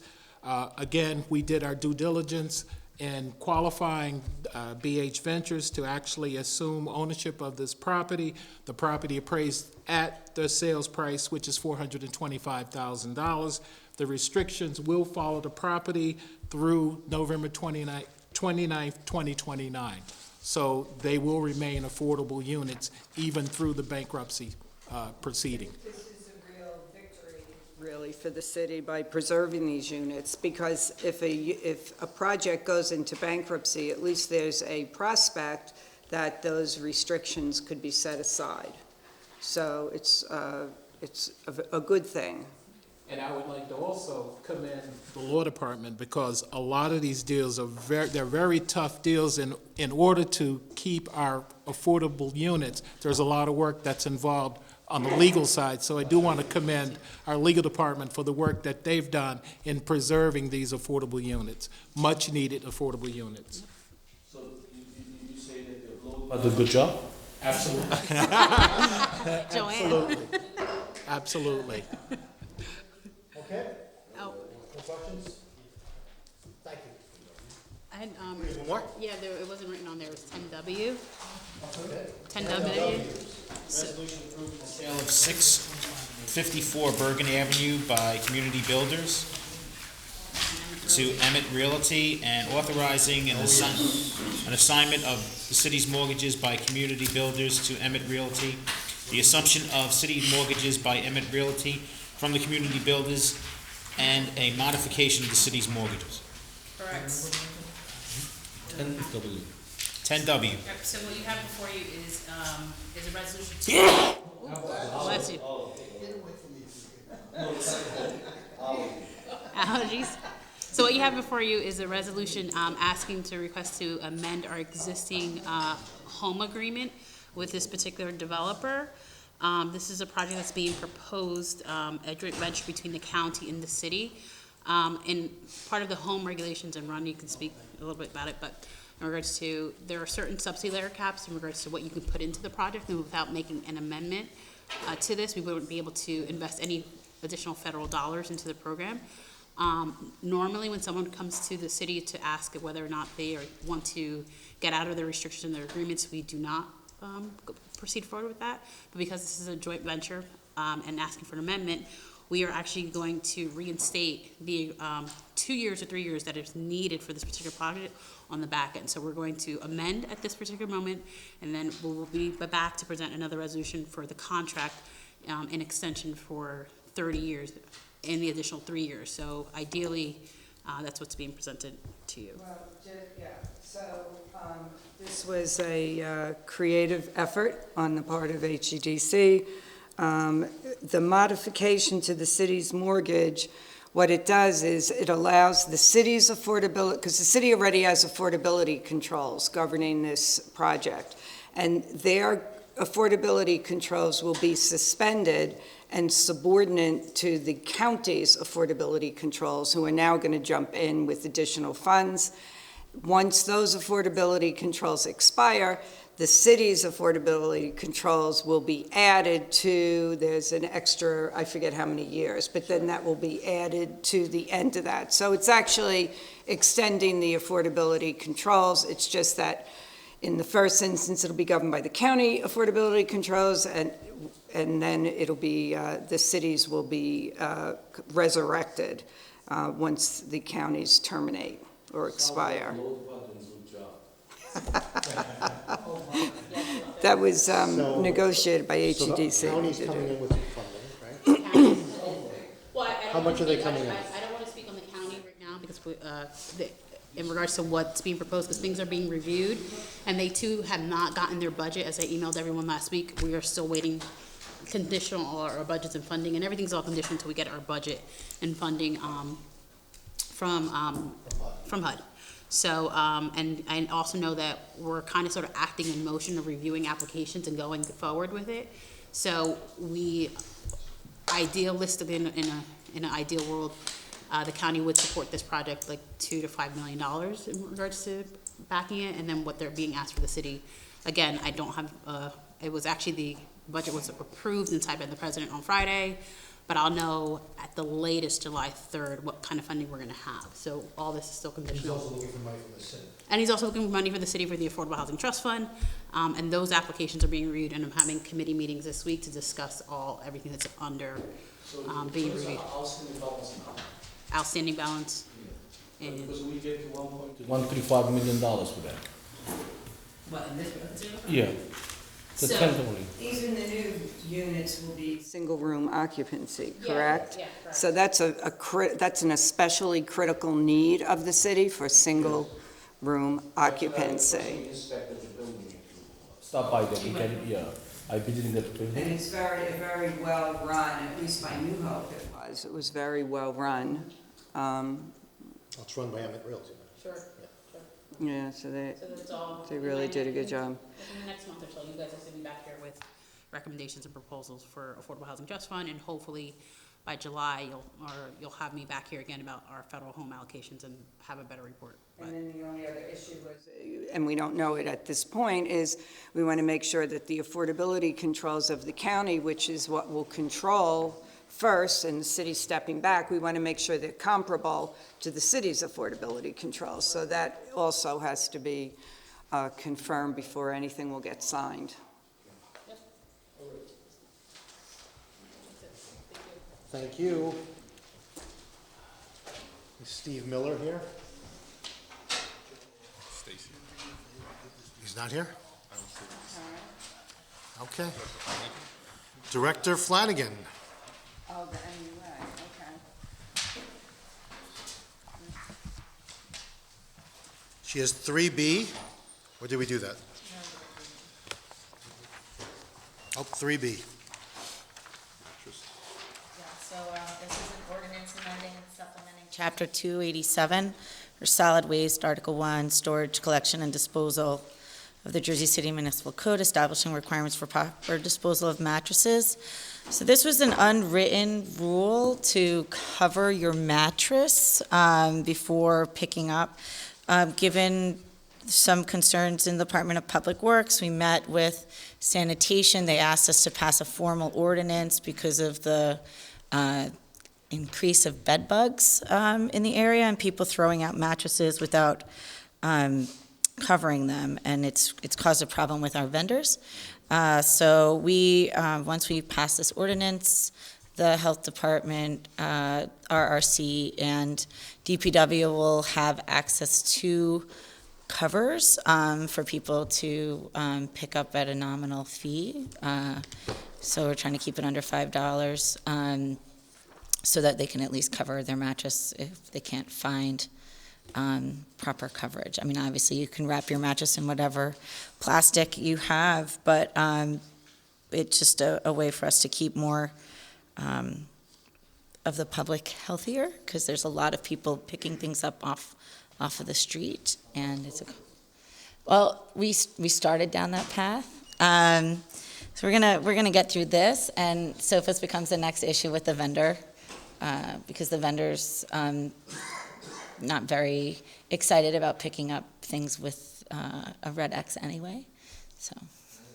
So how are we advertising this? Well, we'll advertise it just like we advertise any other public health ordinance, so we'll put something in the paper. We'll put some information out through sanitation. We can put it in the tax letters that go out quarterly, just remind people. We'll let the landlords know through building code, housing code enforcement. What's the penalty for not complying? There's like a $100 summons. It aligns with the policy that was created in New York. I mean, we get probably 10 to 12 bed bug calls a week right now, and we just want to make sure that as people are, and this is the heightened season, especially over the summer, so we just want to try to mitigate that as much as possible. Are they legally legitimate? I mean, some are, some aren't, but obviously bed bugs travel, and more travel and transportation, and so on the people that commute probably are in greater risk, and I mean, this is an issue. Yeah, you should be. It's not a public health issue, bed bugs, because they don't give you any disease, but it is a nuisance, and it is a housing code issue, and we work very closely with exterminators and dogs and throughout the city to make sure that we keep people safe.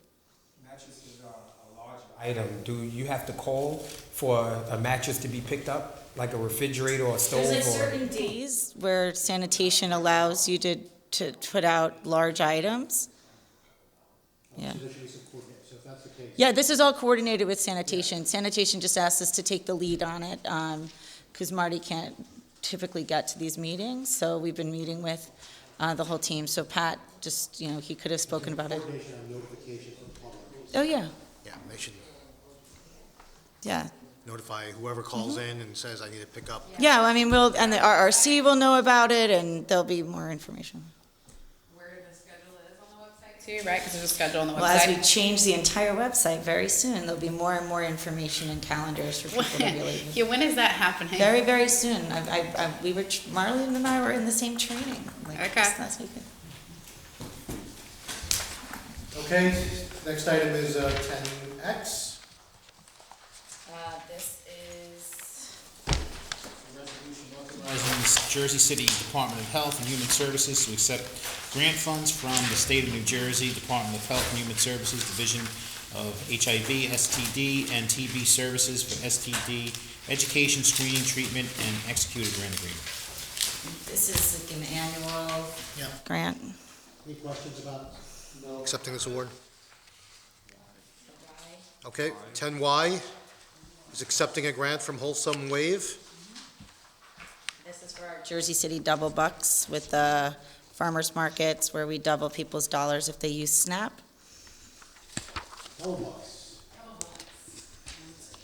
And then we have 2 walk-ons. Yeah, the 2 items that are not on the agenda. They were given out before we started the meeting. It's the 2 gifts. One is a resolution authorizing the City of Jersey City to accept a gift from PCB Bank, and the other is a resolution authorizing the City of Jersey City to accept a gift from Lee Sims Chocolates. So these are just gifts for seniors that were. Items are 10Z. It's 10Z36 and 10Z37, sorry. Yeah, because, Okay, they're just gifts. No. Mother's Day. Thank you to BCB and. Thank you. Bob, you're up. Last and definitely not least, and we have 10Z13 to 10Z16. Z13 is the annual maintenance contract for CDW for our Cisco SmartNet maintenance. The Department of Public Safety has 90 switches for its network, and what this covers is the firewall protection, firmware, software, and outright replacement should the switch fail. Any questions for Bob? No. Thank you, Bob. Excellent. Thank you. Z14. At present, Jersey City Police Department has 4 interview systems at the districts where detectives or police officers, of course, bring in for questioning. All 4 of the systems are so old that the original contract holder wouldn't service the equipment anymore. And for a while, GoType picked it up just to keep it working. Presently, the city's in violation of mandatory Attorney General guidelines because they don't work. So what I offered to do to help the police department was to go in and research and find a system that, of course, will last us, cost a lot less in maintenance.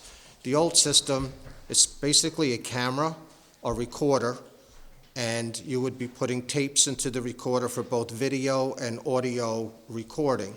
The new system is server-based, so the server would be located at my facility in my computer room, and then it's out to all the districts. There's no need for, media of tapes and audio tapes because it's now all stored digitally on the server. And then only in the event that the prosecutor's office or legal department asks for a copy, we would then burn it to a DVD. We went out for 3 bids, and GoType was the cheapest. So when you say that you use annual cost of. How much they say? Well, and I don't have that in front of me, Councilman, because that's stuff that's up at police fiscal, but I know from being up there for the years that I was up there, you're spending considerable of money, ordering 2 different types of tapes, videotapes, auto recording tapes. Plus, we also know that a lot of these cases will come up for years, 3-4 years down the road. And tape media, as you know, will deteriorate. It'll crack the whole bit, where now when it's put onto a digital chip or onto a DVD, I believe it has like a life expectancy of over 40 years. Any other questions on 10Z14? No. 10Z15? Z15 is strictly is encumbering funds for 90 recruits for psychological training. Psychological evaluations. Pre-employment.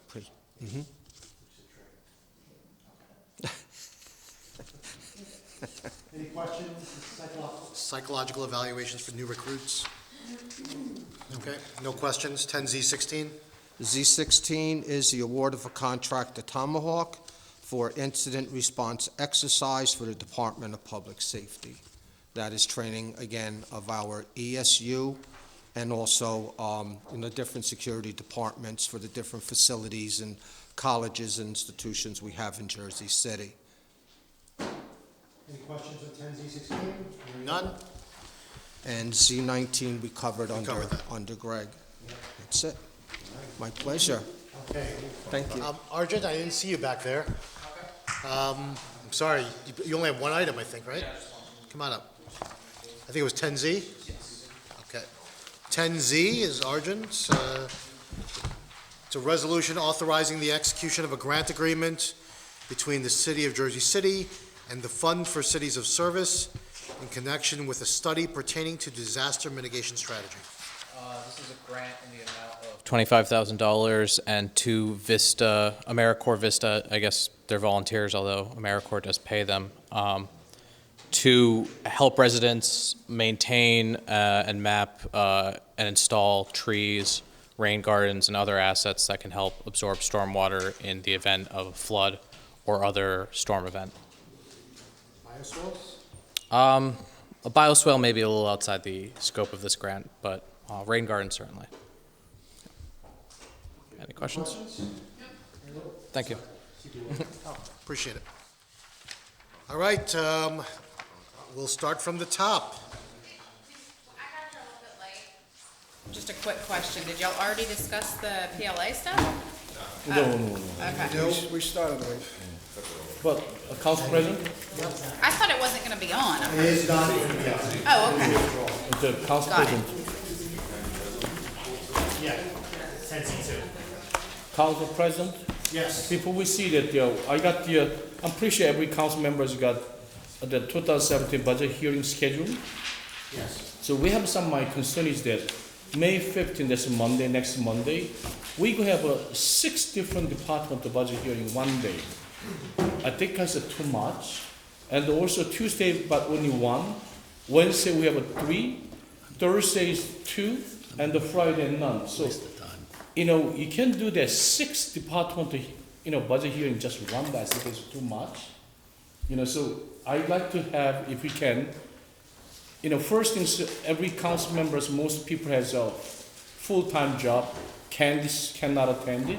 Daniel Libera has a tough time, he has a full-time job. Chris Gasson, those all full-time jobs. So, In fairness, the council secretary has reached out to every council person and made requests about people's availability, what works for you, what doesn't, looked at people's past attendance as well, and so forth, and trying to find the best accommodations. We are a week out from the start of those hearings, and we've already notified directors of those dates and asked them to provide additional information for each of the budget hearings. As I suggested, or suggested through Margaret, that anyone who's not able to attend doesn't preclude any council person from having a one-on-one or even 2 or 3 people meeting with a director to get any questions answered or additional questions answered. So it's always at your discretion, right? An opportunity. You have the access and opportunity to do that. Okay, good, but, when you do 60 parts of one day, I think it's way too much. I don't know how they're gonna be quick of that, Trying to, look, in the past, it's suggested it went on too long, as we've tried to accommodate people's schedules. Now we're trying to get them done and really knock them out. Tuesday, we have only one part. Can we move on some, Monday schedule to Tuesday, and the Wednesdays, but Thursday, the Friday, it's a working day too. But why don't you move a couple of departments to Friday, so at least next 1 week, we just concentrate the budget hearing. So we talk at 13 departments, it's 5 days a week, 13, but every day, 2 days, two departments per day, but some day maybe 3. But if we put just 6 departments, 1 day is Monday, to me it's okay. But when you taxpayer, when you look at it, the way you do budget hearings, they're going to laugh on us, really. Not used to 6 departments to 1 day. So if we can we move on some department, allocate to this one? Yeah, I mean, I'm gonna forget this year. I made my points known. I don't know, I haven't seen the new schedule. I don't know if it reflected my points or not. I am out of town all next week. It's been planned for months, way longer than this. So the point I would just make is, we set the schedule at the beginning of the year for everything else. There's no reason we can't set the schedule for this at the beginning of the year when we vote on everything else on January 1st. Like, we know roughly, we know we can't do it before a certain time, but we can intelligently predict so that we can plan our schedules accordingly at the beginning of the year. There's no reason why we can't. I agree with you too. But you're putting the, because Candace also cannot attend at all, probably very difficult. Chris Gasson cannot, almost impossible to attend it because he's teaching. So, at the least, we are part-time council person. So more likely after 4 o'clock budget hearing, 2, 4, 5, 5 to 6, 5 days, we can done, 1 week. But if you put you 6 department 1 day is Monday, he's gonna miss it almost. I guess I would just suggest that people could bring this earlier than a week in advance of, like, if there are concerns. It would just be, if folks had concerns about it, they could have expressed it to Margaret, they could have expressed it to me directly. I didn't hear from any single person about budget hearing dates. Yeah. I'm speaking for next year. Yes, you do that too? I did No, that. I'm speaking for next year, not for this year. This But year I is sent a the wash. email. I know Like the questions that I have, as long as I can have Mark, whatever in my age. Sure, absolutely. Because we already coordinated. Yeah, that's fine. Nothing So every council people is okay to do their 6 department 1 day? I'm not okay, but as long as they have like the big bucket ones, but for me, like DPW, say recreation, public safety, and things like that, around that time that I can get off, I don't have a problem. But to me, I believe we made an effort to make sure that the big ones, The big ones are DPW, public safety, what were the other ones? Recreation, Recreation, I think they were done in the evening, done in the the weekend, afternoon, the evening. evenings, right? HEDC? Only one in the morning was health and, services, whatever, that's the only thing in the morning. If there's any particular hearing that you're not able to participate in, could certainly schedule separate meetings. Happy to sit in with you a second time and do it again with you if you want. Steve, you're back. You're here now. I went to the cleanup. The one that's the motto. The Clean Communities, okay. seems like okay. 2 budget hearings, 6 department. No, this is the one. So going forward, assuming that however things turn out in November, but going forward, I think Candace's idea is great, and we can actually vote on it, and everybody can approve it. Yeah. People can adjust their schedules to me. That's right. Is there gonna be a dial-in? Because maybe I could dial in remotely. We can arrange dial-ins. Okay, cool. All right, from the top. Okay. First reading ordinances, we touched on 3A and 3B. 3C is withdrawn. Any questions on 3D? The 5-year tax exemption? So 3A is, 3C is withdraw, right? Yes. Correct. 3D for the 60-62 Cottage Street, hearing none. Gene is here for that, if Oh, anyone I'm has sorry. questions. Does anyone have any questions for Gene? Actually, let's come back, because that's in Ward C. I think Rich Bogiano just stepped away. He's good? Okay. Okay. 3E, any questions on 3E? No parking anytime on north side, okay. 3F we touched on, 3G. No. 3H, I don't have to read them into the record because we do that at the meeting. 3I, the lease, we're good? 20 parking spaces. Okay, council members, we're gonna have a public hearing on the special improvement budget and assessment roll from McGinley Square, 2017-2018 budget. Any questions on second reading ordinance 4A? So word A, so word E.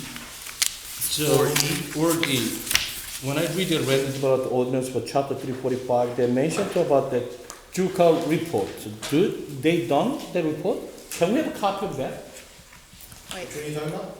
That your 3E, it's a 4E. 4E, this is. That's the land development ordinance. This is what, removing that image? They amend the land development ordinance for chapter 345. Yeah. They say based on JUCO report. So I'd like to have a copy of the JUCO report. We hired the company, right? Well, the Zucker report. Yeah, whatever they. It's not related to this. Yeah, but, yeah. Yeah, so the. Yeah, when is that team report ready? Preparing a presentation to the council. They were supposed to coordinate with Margaret, maybe next caucus. They're gonna come here with something for the council to review? Yes. Okay. And include that one, BA, and what actually missing that their building department. Actually, we hired a consulting company. They're supposed to give it to some report. You remember that, Oh, right? that's the one I'm thinking of. Yeah. That is. Yeah, that's what JUCO report. Yeah. So that's This, what by the way, this recommendation came in the transition report, because I wrote it in the Yeah. tech, in the technology transition report. JUCO report We're getting to it now. All right. Yeah, so the innovation team, Brian Platt's team, is preparing a PowerPoint presentation, and we'll have copies of the report for the council. And also, BA, I forgot to ask you, can we ask them to, JCTV want to show up the next council purpose meeting to make some presentation of what improvement to sound system and the political words, you know, and the scheduling.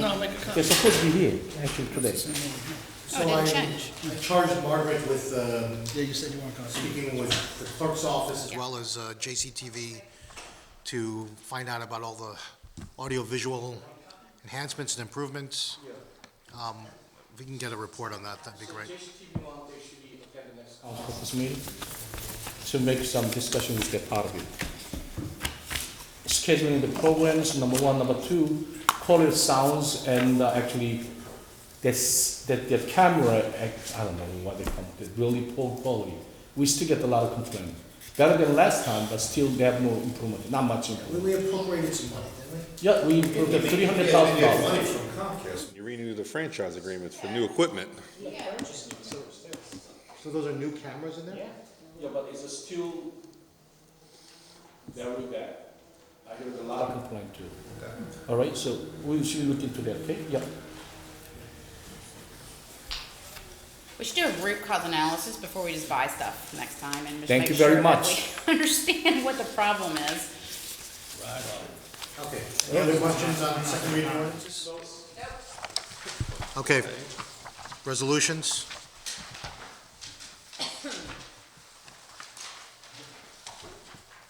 Resolution authorizing emergency temporary appropriation. 10B was touched on earlier. 10C is a resolution authorizing the business administrator to execute a discharge of mortgage affecting 347 Armstrong Avenue, also known as Block 2080B, Lot 35. 10D is a resolution authorizing the business administrator to execute a discharge of mortgage affecting 86 Atlantic Avenue, also known as Block 18504, Lot 46, formerly known as Block 1960, Lot 74. 10E is a resolution authorizing the business administrator to execute a discharge of mortgage affecting 118 Harrison Avenue, also known as Block 17906, Lot 45, formerly known as Block 1930, Lot L.1. 10F is a resolution authorizing the business administrator to execute a discharge of mortgage effective 277 Van Nostrand Avenue, also known as Block 25402, Lot 15, formerly known as Block 1278, Lot A.36. 10G was touched on earlier. 10H is a resolution authorizing an extension of time to complete the conditions of sale affecting Block 23405, Lot 26, location 265 Martin Luther King Drive. 10I is a resolution canceling the 2015 and 2016 real estate taxes on Block 18501, Lot 2, also known as 121 Clinton Avenue. 10J and K were touched on earlier. 10L, Resolution introducing and approving the 2017-2018 budget of the Central Avenue Special Improvement District, directing the city clerk to publicly advertise the budget and schedule a public hearing, and directing the tax assessor to prepare an assessment roll of properties within the district based upon the budget. 10M is a resolution reappointing Freddie Kitchens as a member of the Jersey City Housing Authority. 10N is a resolution honoring Reverend Nathaniel B. Legay for the 10 years pastoral service to the Metropolitan AMZ Zion Church. 10O is a resolution congratulating Public School 28 on winning first place in the 2017 Lexus ECO Challenge. Sure. Can we verify if these young people will be there? Thanks. I think one of them is Daniel Rivera. One of the geniuses in this eco challenge is named Daniel Rivera. Just a little joke we got going on. 10P is a resolution honoring, should be there in the agenda, the Kennedy Dancers on the occasion of their 40th anniversary. 10Q is a resolution recognizing Andrew Wildner as a 2017 Friends of Liberty State Park honoree. 10R is a resolution recognizing Bike Jersey City as a 2017 Friends of Liberty State Park honoree. 10S is a resolution recognizing Hugo Iglesias as a 2017 Friends of Liberty State Park Green Thumb Award winner. 10T is resolution recognizing the Hudson Monastery School for their dedication to the environmental conservation through, God bless you, through the Save Our Biomes event. 10U is honoring the 2017 St. Peter's University men's basketball team. Can you verify that they'll be in attendance? 10V is a resolution consenting to the sale of property known as 170.5 Monticello Avenue by Evangelical Church of God to Monticello Equity Properties LLC. 10W and 10X were touched on earlier, and 10Y and Z. To 10Z1, resolution authorizing the city of Jersey City to enter into an agreement with On Time Elite Celebrity and Production Bus Rentals LLC for the Jersey City Freedom and Fireworks Festival, and authorizing the risk manager to issue a certificate of insurance. But let me ask you about, why we need to have to be rent a bus? They're gonna rent the 3 buses. One, that to bring up the seniors to here, to what is it called? Yes, I believe it is to transport people to the July 4th festivities. Yeah, it's a shuttle. I'm sorry? It might be from the light rail to the event. This year, I know why, because this year, you know how they were normally, like right by the parking lot and the ferry, the 2 ferries drop-offs? It's not, it's gonna be like in the center of park this year, so I would imagine they're gonna be shuttling people from the ferries as well. So when that's the case, instead of hire, each bus costs $2,045. But if you use those kind of short ride, you can rent the school bus much cheaper. What about public works buses? Yeah, public works, recreation. So my question is that it's a $6,736 we're gonna spend for 3 buses. If the way that your council can also describe, if just from the ferry to their side, it's a very short distance. And then instead we spend $2,245 a bus, much cheaper, like a school bus, maybe $600. I'll ask Director King tomorrow for more information on this purchase. That's number one. Number two, the time they rent, I think at 10 a.m. to 11 p.m. Because of 10 a.m. to 11 p.m., so another 11 hours, like 12 hours, because of we pay extra overtime for the driver and the boss. I couldn't understand. Well, you figure people aren't gonna leave the park until after the fireworks, so they gotta bring it back to the... Their fire not starting at 10 o'clock in the morning, 11 o'clock in the morning. So then why we not use that they rent the bus maybe 1 o'clock p.m. till 11 p.m. So still 10 hours. There are festivities throughout the day, so we want people to... Okay, then I'd like to know what is the reason we not use the school bus other than that, you know what I'm saying.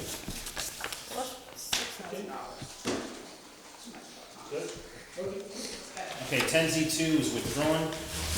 10Z3 is a resolution authorizing the closing of municipal streets, 9th Street from Manila Avenue to Marion Boulevard, beginning 9 a.m. and ending 6 p.m. Saturday, May 13th, at the request of the Hudson County Schools of Technology Explore 2000 Middle School for the purpose of the Explore 2000 Festivus Maximus Part 2. 10Z2 was withdrawn, right? Yes. Great. 10Z4 is a resolution authorizing the closing of Municipal Street, Pavonia Avenue from Erie Street to Manila Avenue, beginning 8 a.m. and ending 2 p.m. Wednesday, May 24th, at the request of the Cordero Community School for the purpose of the Cordero School Health Fair. 10Z5 is a resolution authorizing the closing of municipal streets, Manila Avenue from 4th Street to 1st Street, Saddlewood Court, 2nd Street from Marion Boulevard to Erie Street, and 3rd Street from Erie Street to Manila Avenue, beginning 7 a.m. and ending 9 p.m. Sunday, May 28th, 2017, at the request of the Catholic Action of Mary, St. Mary's Church for the purpose of the Santa Cruz. Excuse me.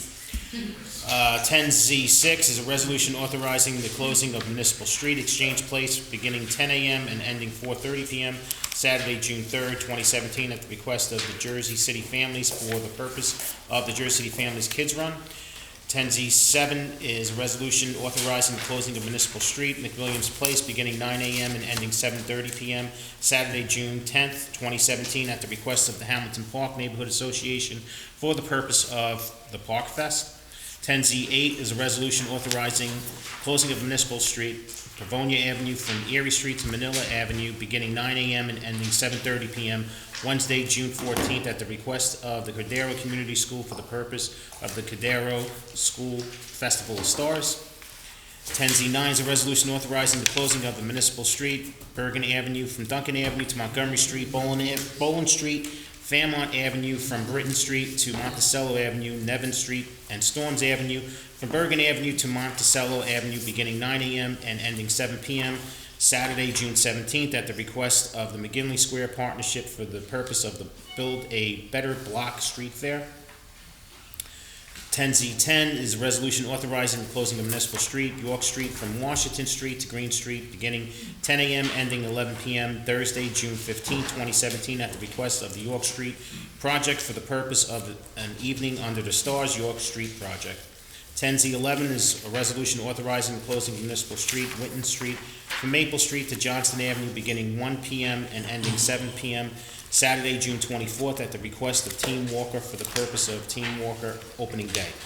10Z12 is a resolution authorizing the closing of municipal streets, Exchange Place, beginning at 3 p.m. and ending at 9:30 p.m., Saturday, August 12th, 2017, at the request of the Jersey City Families for the purpose of the Jersey City Families Indian Independence. 10Z13 through 10Z25 were touched on earlier. Oh, but, Bob, 10G14, I forgot to ask him. You know, this is, they purchased the recording device, I guess, right? There's the interview rooms that Bob Baker talked about earlier. Yeah, yeah. But, you know, my concern is that when I see that the RMIs at the detail list, they're gonna be the recording interview. You know what kind of camera they use? He was here. Yes, but I forgot to ask you, 3.1 megapixel. 3.1 megapixel means that even personal phone megapixel is 12 megapixel. You know what that means? That we pay $43,000. We get the machine. Sounds like to me maybe 20 years old machine. Let's call him back. Yeah, call him It's up. worth asking. You saw that, right? Yeah. 3.1 megapixel camera. If they print the HD quality interview recording, I mean, gotta be kidding. I'll ask him. Yeah, it's like a 20 years old machine when I look at it. 3.1 megapixel, come on. Even this one. Your phone has a better megapixel. That's what I'm saying. I mean, what's the matter with them? So please, can you look at that? This watch could probably take a better picture. Because, you know why? It's because this is like a reason I say that. City council chamber, they change the camera, but the quality is not there. What far behind? Now we talk about the replace again. So I don't want things to happen. Spend $40,000. So please, all right? Yep. Okay. But you told him he did a good job. Did a good job. Did a good job. No, I didn't, you did. Oh, Yeah. good. You told him he did a good job. 10Z26 is a resolution authorizing renewal and amendment of a professional service agreement with John Curley to represent the city of Jersey City, and Donna Maurer, Chief Financial Officer, in the matter of 247 Manila Avenue LLC versus the city of Jersey City. 6th Street embankment. Oh, that's the embankment? Right? It's kind of related. It's challenging that ordinance, the OFA ordinance. Oh, I thought it was the Oakland. Wait, sorry, it's what? No. Okay, one at a time. OFA, which is the Offer for Financial Assistance. And so that's part of the embankment and that whole thing. It's related. Yeah. 27 is a resolution authorizing renewal of professional service agreement with Cheney and Ken Calgetti and Konevsky. Those names I knew I was gonna butcher them. To represent the city of Jersey City and Mayor Stephen M. Phillip in the matter of David Lerner and Fernando Piccolero versus the city of Jersey City. What's this one about?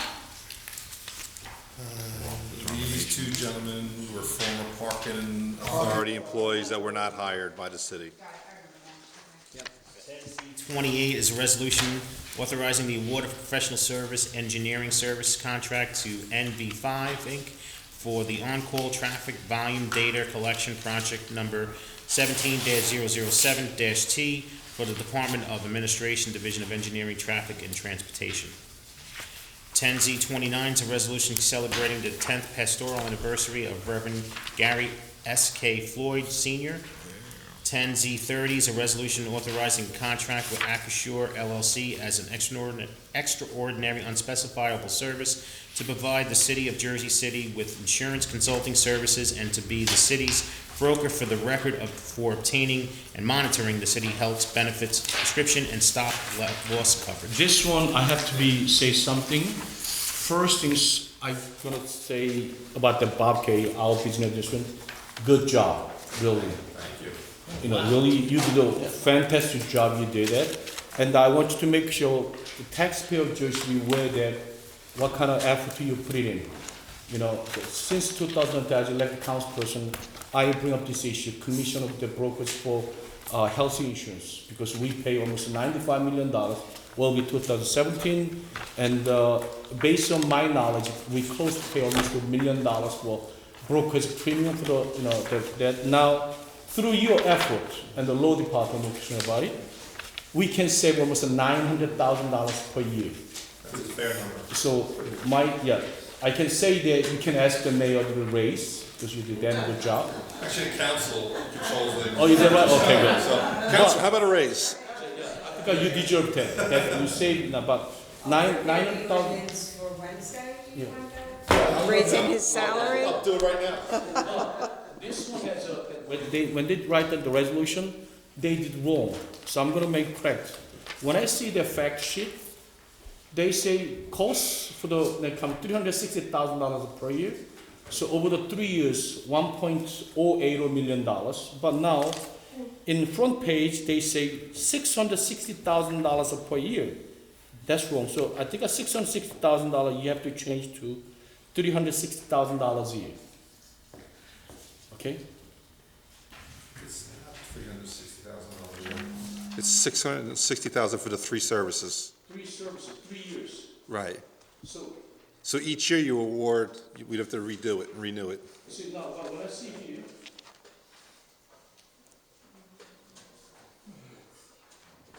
On the back it says 360. Oh, that's wrong. $360,000. So which one is right? It's 660 is the correct number. 660? Yes, So per year. It's still 900. The number's still right. It's still it's still 900. Yes, it's still $900,000. It's a big number from when this contract was awarded 3 years ago. The term of the contract shall be for 3 years, commencing May 11, 2017, and ending May 10, 2020. But I like to have a provision shall be option to renew, because the service is, you know, this is a service business. So instead of automatically renewed every year, city should have some option to renew. So that make sure that broker continue to provide the best service what he can. You know what I'm saying? Right. Well, you try and keep it in line with your medical contract. The Horizon contract is a 3-year contract.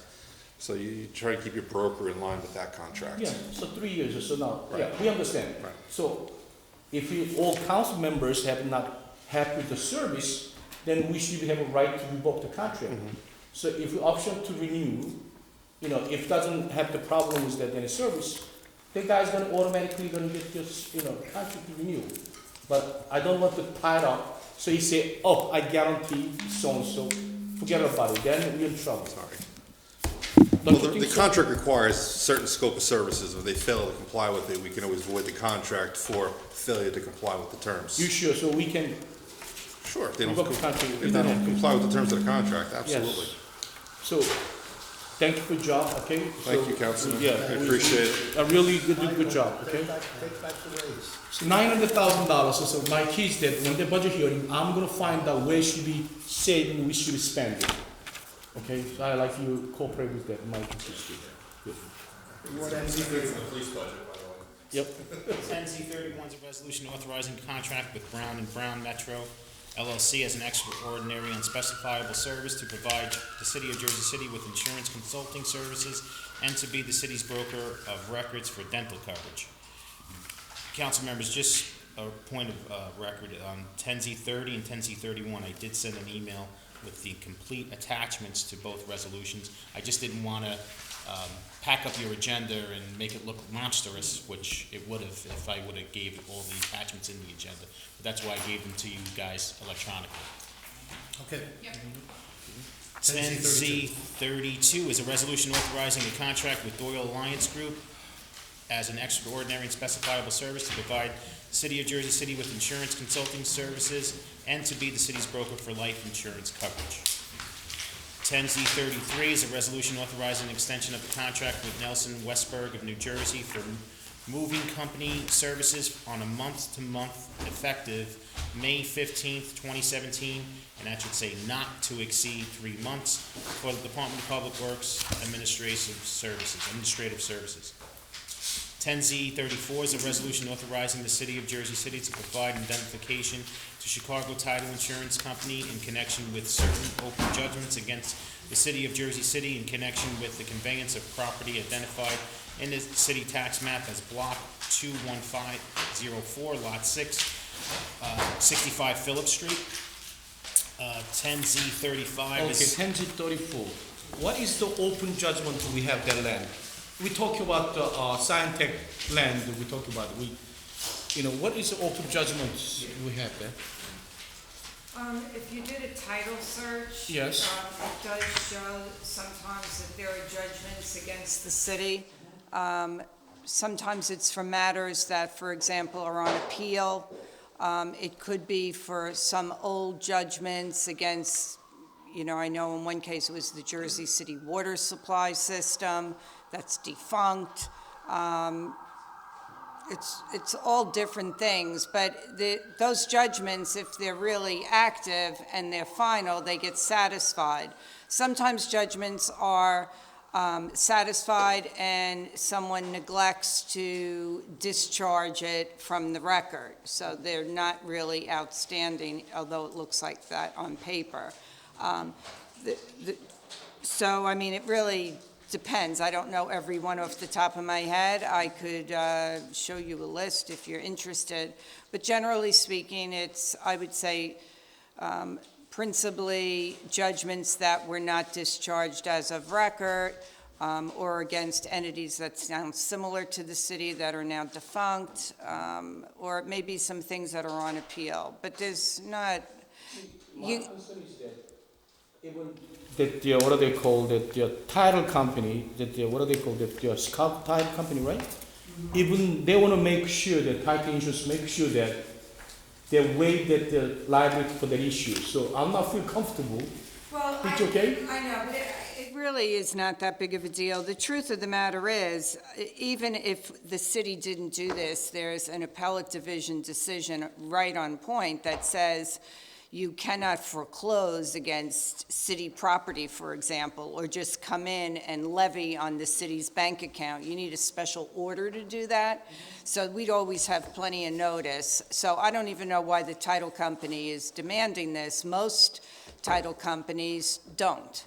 They accept a letter from the city just citing the appellate division case and say it could never be levied against this property, so you have nothing to worry about. But this title company, for some reason, wanted... I know that. Yes, and they're the same ones who insured title on the prior deal, demanding the same thing. So the problem is Chicago Title Insurance Company, frankly. They're a big company. I don't know why they've taken that position, but there's really no additional risk to the city.